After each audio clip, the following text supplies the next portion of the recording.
Medicaid.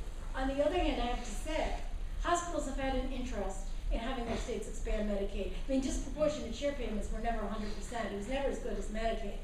And in many states, the Medicaid coverage is extraordinarily thin, right? I mean, you've got to be really, really poor in Mississippi or Texas to qualify, as an adult, to qualify for Medicaid. So I know a lot of people saying that. I think it's an important ally for people who want the expanded Medicaid access.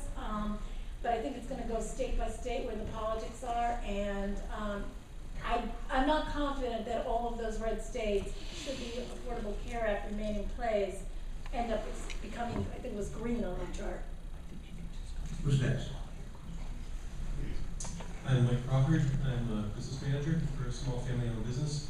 And my question is about the red states that are still there. Do you see populations moving? Because some states have expanded and some states haven't. And how's that going to affect states deciding to? Well, there are a lot of, as you know, there are a lot of states that provide substantially more generous benefits than others.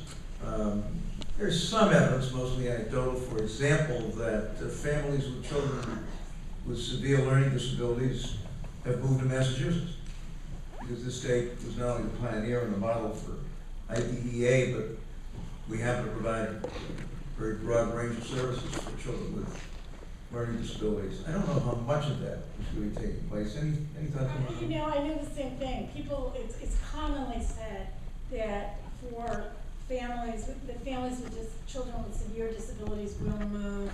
I don't think there's a lot of evidence that we're talking large numbers of population shifts. There has been an enormous disparity between states in their Medicaid generosity for years.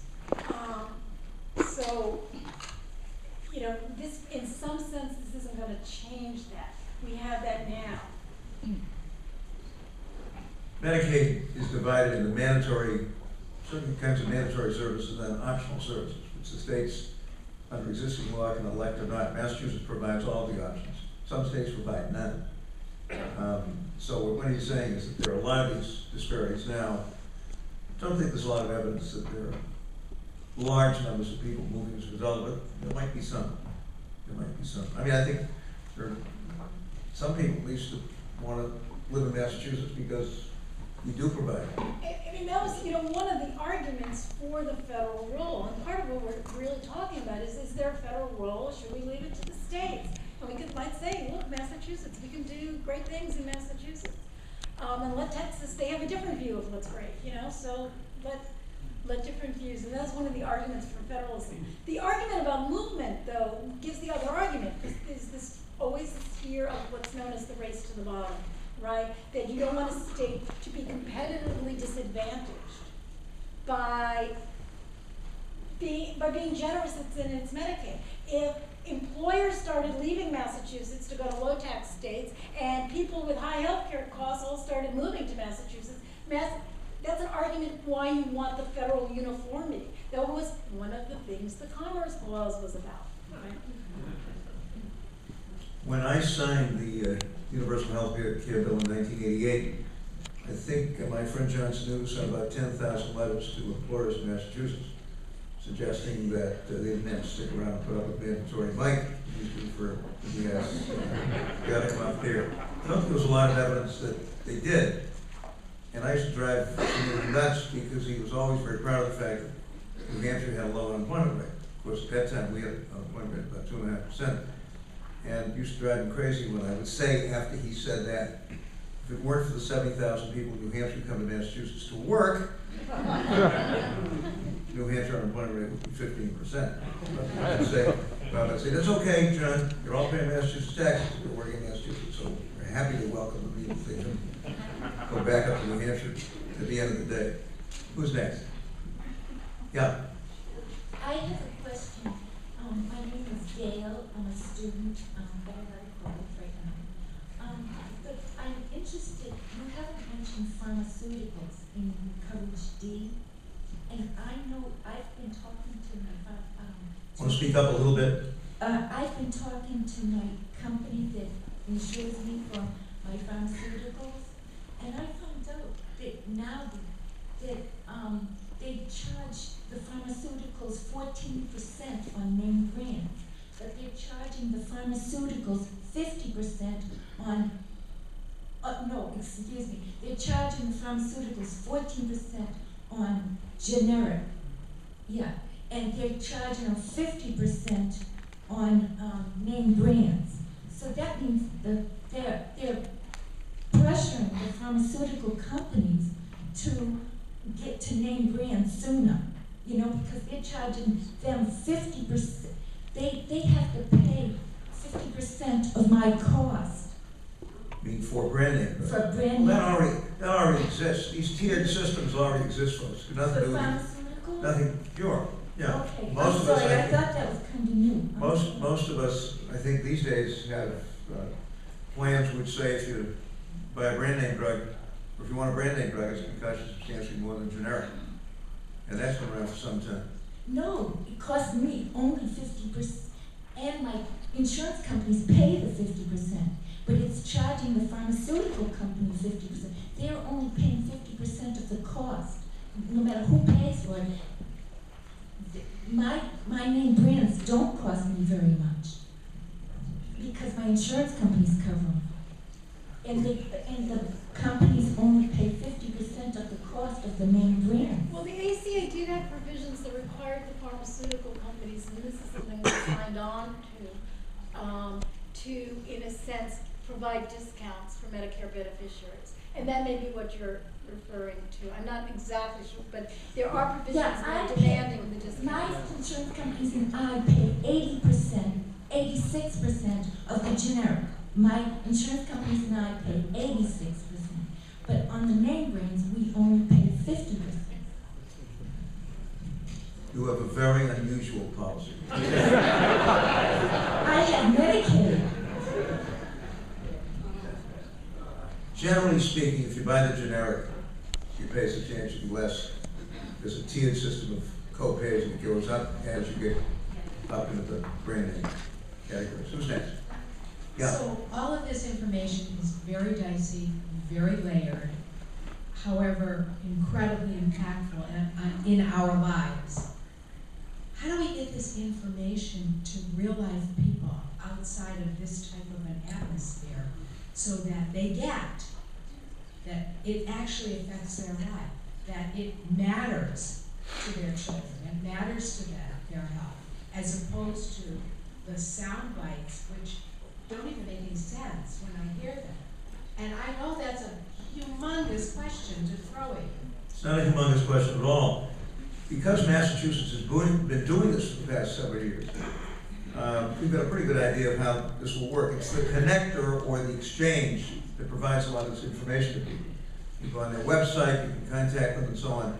And my impression, Wendy, check me if I'm wrong, is that by and large in Massachusetts people are getting understandable information, are acting on it, and the system has been working quite well. I don't run into an awful lot of people that are confused and don't know what to do. And in any event, the connector, as we call it, the exchange under the Affordable Care Act, is designed to provide that kind of information, both over the internet and directly.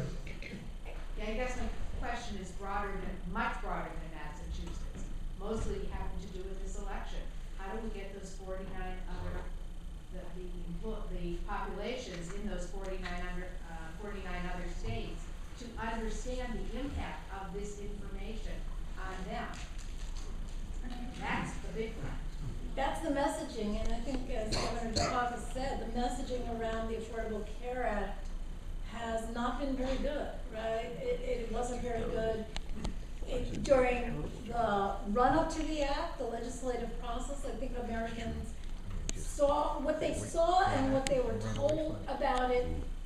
You know, if you didn't actually know something about it, you'd hate it by what you heard. I mean, right? It just looked nasty. It looked kind of sleazy. It looked like it was being pushed. It looked like a whole bunch of stuff.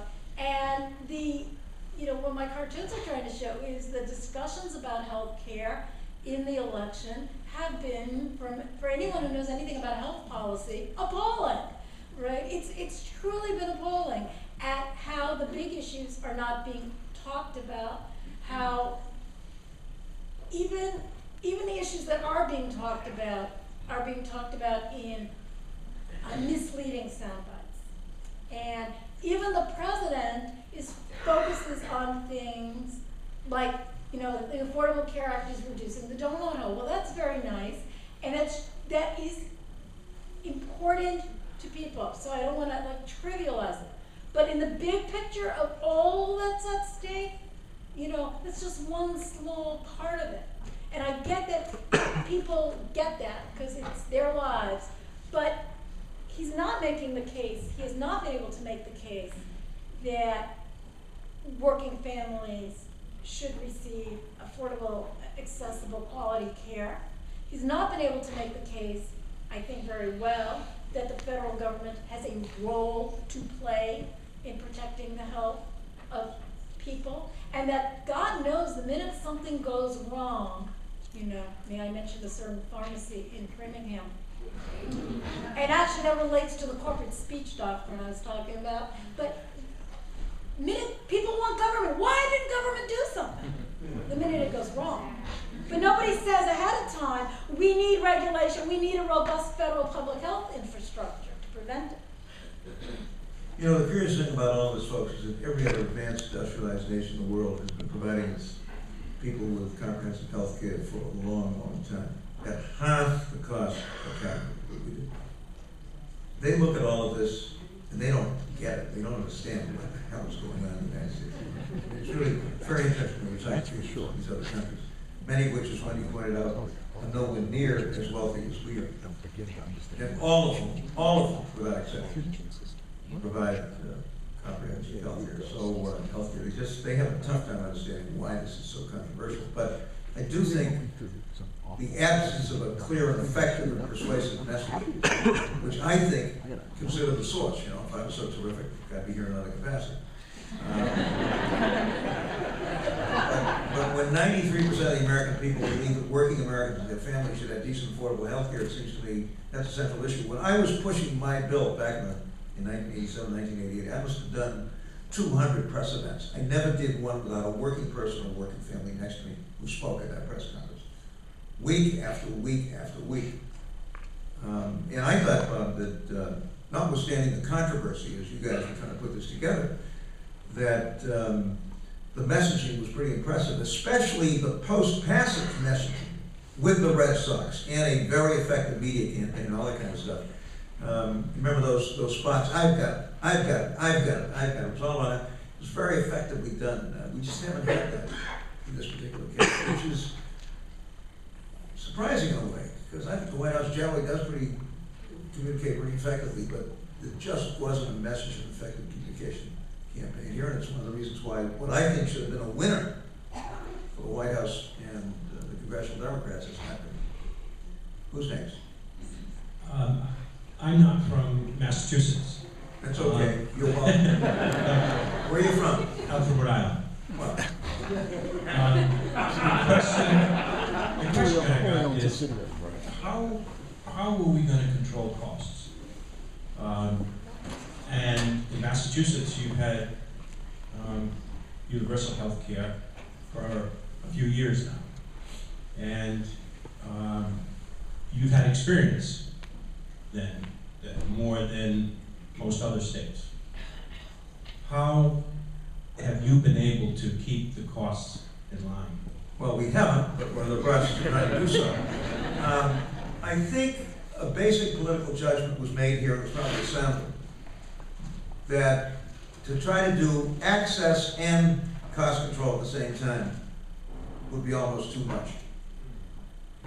And so the legislature and the governor, in this case Governor Romney, made the decision that they would focus on access first. And they did, and passed the bill in 2006. And only after the bill was passed and it was in the process of being implemented quite effectively, I would argue, in opening up and providing access to the overwhelming majority of people in the state. I mean, we're at 99% or something close to it. Then the government and legislature began to attack the cost problem, and they have passed comprehensive legislation to do so. And I think it's already begun to have an impact, and I think it will continue to. The one thing that, in the course of doing that, wasn't addressed, and I would hope the next stage would be to do this, is to simplify the insurance system. One of the reasons that these other countries provide comprehensive care at half the cost we do is because they don't have 72 policies, 52 contracts, 72 billing codes. It's wild.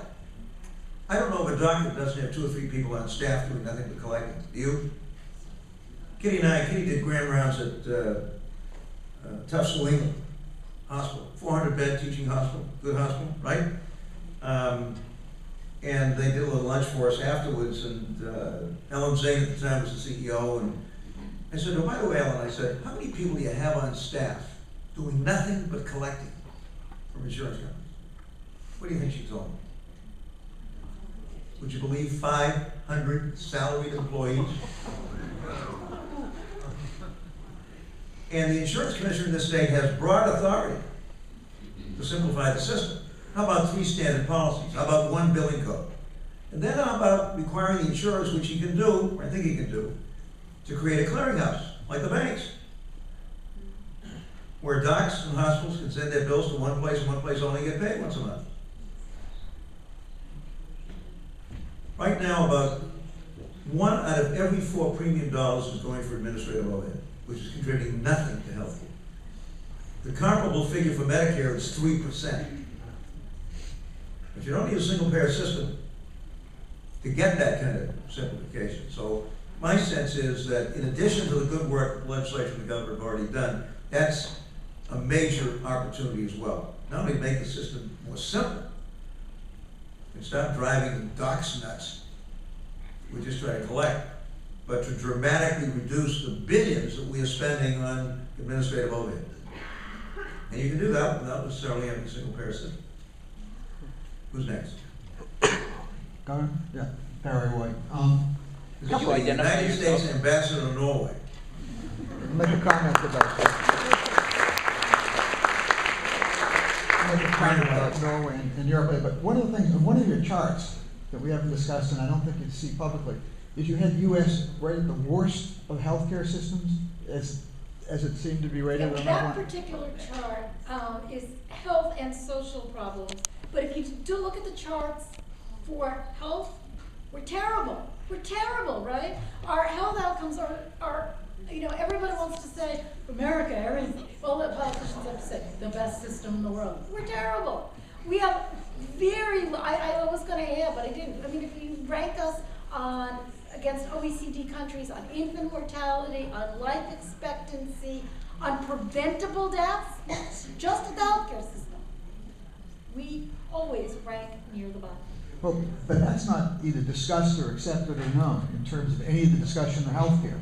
And we always talk about us having the best system. And I don't think that message is anywhere. It's not that, right. People, I mean, I think a politician is afraid that they'll be thought of as traitorous if they say anything about America is not the best of all. How could you say it? All depends on the politician, man. I say it all the time.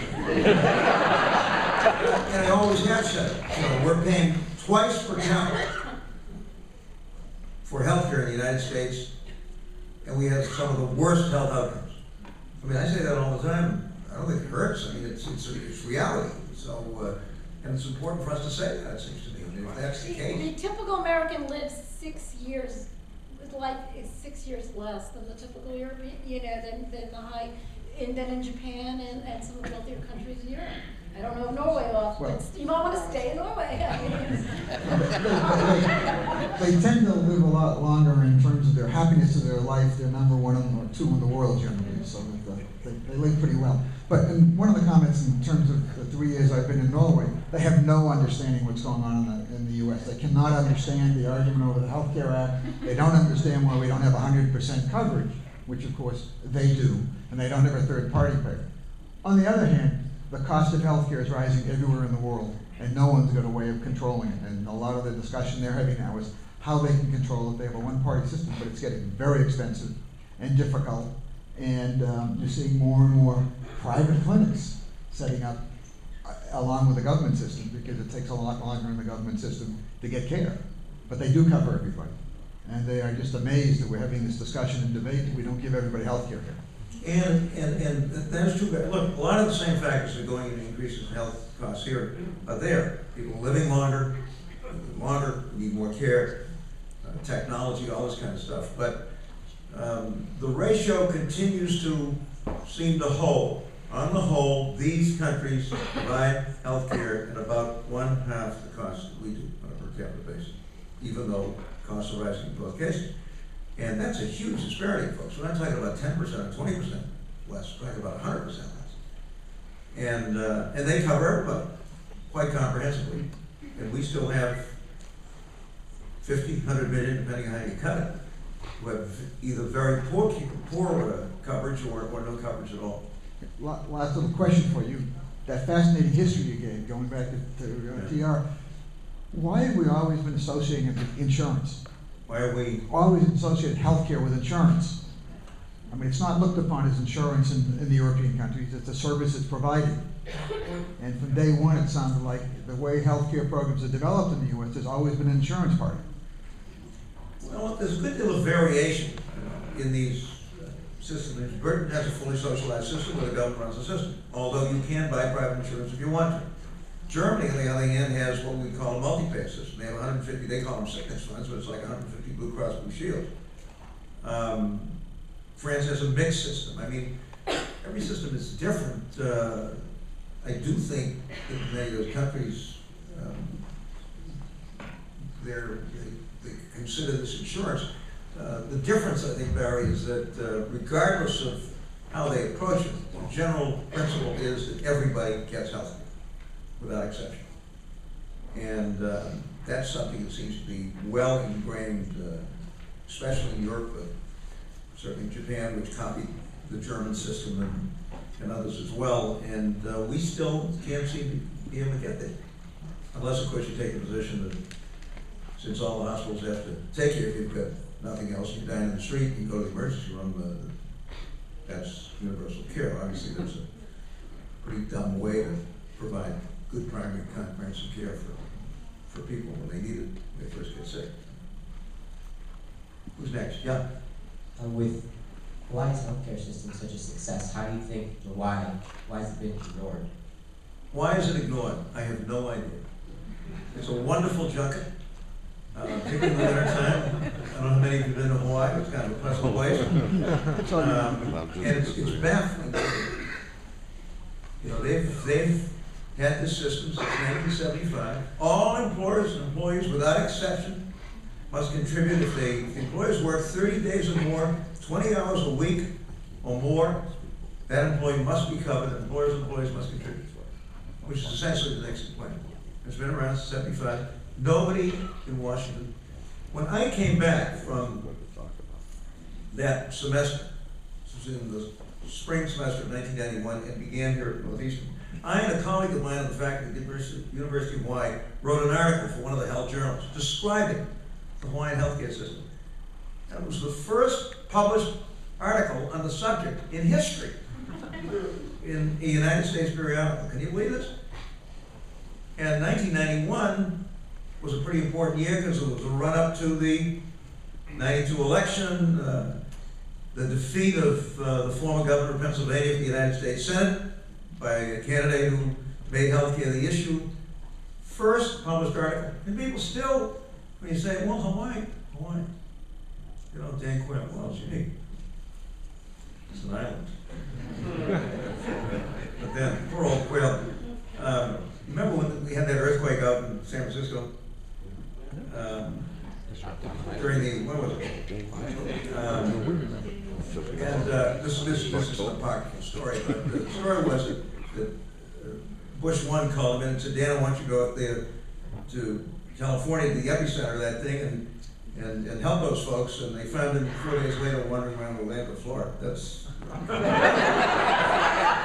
it is true, however, that Quayle went to Venezuela and apologized for not being able to speak to them in Latin. And his kid is in Congress, right? Or was he defeated? Who's next? Way in the back. I'm next.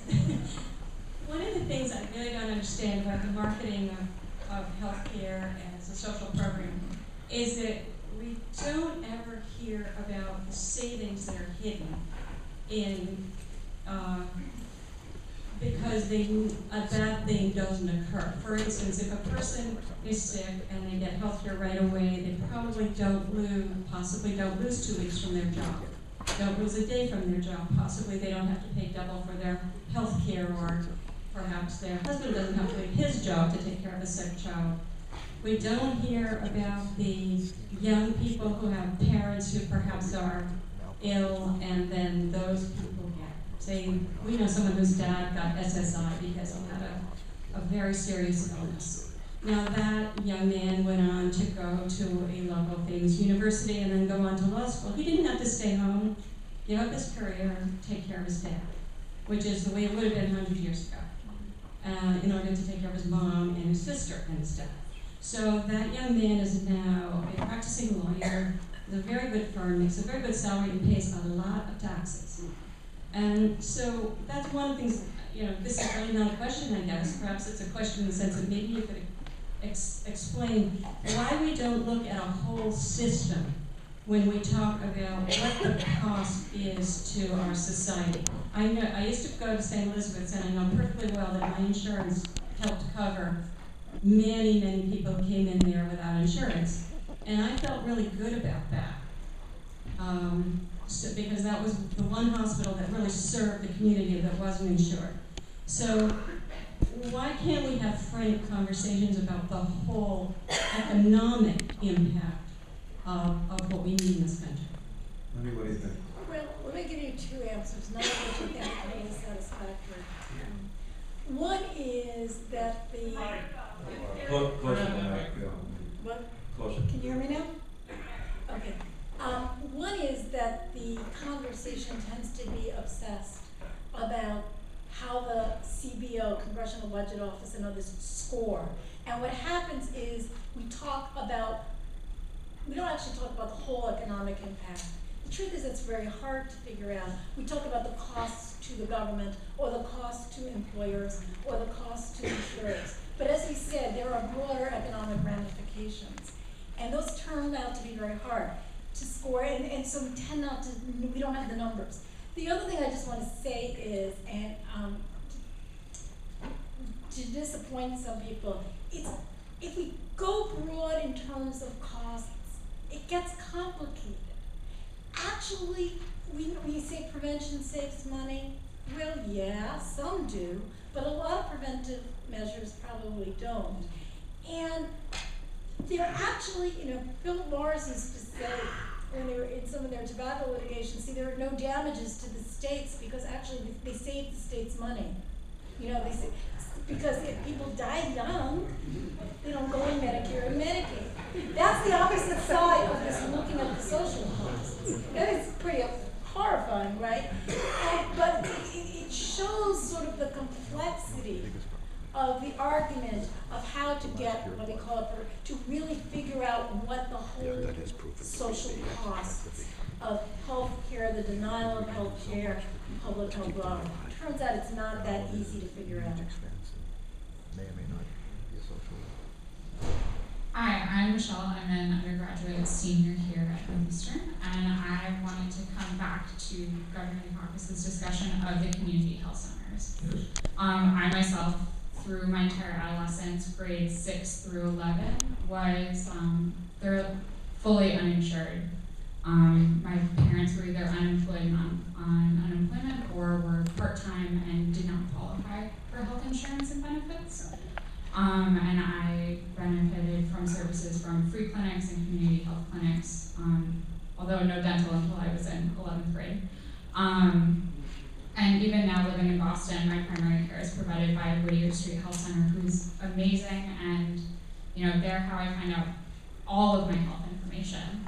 They're amazing, and what are some of the things that the Affordable Care Act is doing to really support this expansion, the way that they expanded Whittier and have made it this community cornerstone? And then, Professor Clement, are there any concerns and controversies about community health centers that, you know, clients like myself should be aware of in the future? Two big things have happened in the past few years. One, the stimulus program, as I pointed out, provided a substantial amount of money for modernization, expansion, new construction of community health centers. That's what's paying for the new Whittier Center. And I haven't gone over there to look in, but if it looks as good inside as it looks from the outside, it's terrific.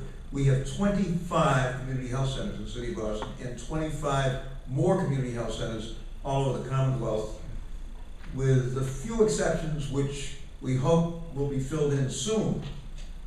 Thanks to the Affordable Care Act, if it survives, will provide a community health center within easy commuting distance of virtually every resident of the state. And I can tell you from our 3 months in California that an awful lot of people in Southern California, especially in Los Angeles, where 50% of the population is uninsured at the present time, get their health care from community health centers. And under the Affordable Care Act, $10 billion has been appropriated over the next 5 years to expand community health centers, to double. So as I pointed out, instead of the 20 million people currently being served, and you're one of them, it'll be 40 million. Now, if the act is fully implemented, that will make it a lot easier for community health centers, because virtually everybody walking in, except for undocumented aliens who may not have coverage, will have coverage, and they will be reimbursed in a way that hasn't been the case. The Venice Family Clinic out in Los Angeles, at least as of about 2 or 3 years ago, 90% of the people that came there had no insurance coverage. So the center had to scramble around looking for grants and foundation money and all this kind of stuff. Presumably a lot of that would no longer be a problem for them, because a large percentage of the folks walking in would in fact be insured. But they provide great care. They have partnership agreements, as you know, with hospitals in many cases. And the plan assumes a doubling of the number of people. Now, Ryan's budget takes a real meat axe to that. Even though this seems to be one health program that does have broad bipartisan support. And if in fact Ryan is elected and the ACA is repealed, my hope would be that at a minimum, that part of the ACA that doubles the number of community health centers will be retained or supported. And as you probably know, in most of our community health centers, there's comprehensive dental care as well as every other form of care. So it's they're very impressive folks, and they get a lot of federal support. Mr. Speaker. I just want to tell you something, Governor. Whether you're talking about a place like California, would you say 50% uninsured, or Massachusetts is 1% uninsured, the community health centers play a very important role in terms of our cost containment. No question. You know, here in the Commonwealth. They're not only cost effective, as you know, but initially it didn't seem to be having the impact we hoped for. But now emergency room use is going down steadily as more and more people are served by the community health centers. Right. Which in those days, the other Romney strongly believed would happen, and in fact, one of the arguments he made, as you know, for our health plan was that it would, right, by insuring virtually everybody, dramatically reduce the number of people who were showing up in emergency rooms for non-emergency care at very high cost. As I say, it was slow at the beginning, I think mostly because of bad habits, but now, as all people, virtually everybody in Massachusetts has good care and has a primary provider, we're seeing a significant reduction in emergency room use, and that is a huge cost saving, folks. Now, next week, we're going to continue this discussion, folks, but we're going to focus on cost control. Why are costs so high? What should we do about it? And we've got 4 terrific guest speakers. So we're going to try to keep them to what? About 15 minutes apiece. So we can give you all an hour to have out. But we'll have some very good people, including, by the way, a number of people who are deeply involved with you in passing the new cost control law, and some of the folks have been involved on the cost control side in the past. So thank you all very much, Wendy. A very special thank you to you, and we hope you'll see you next week.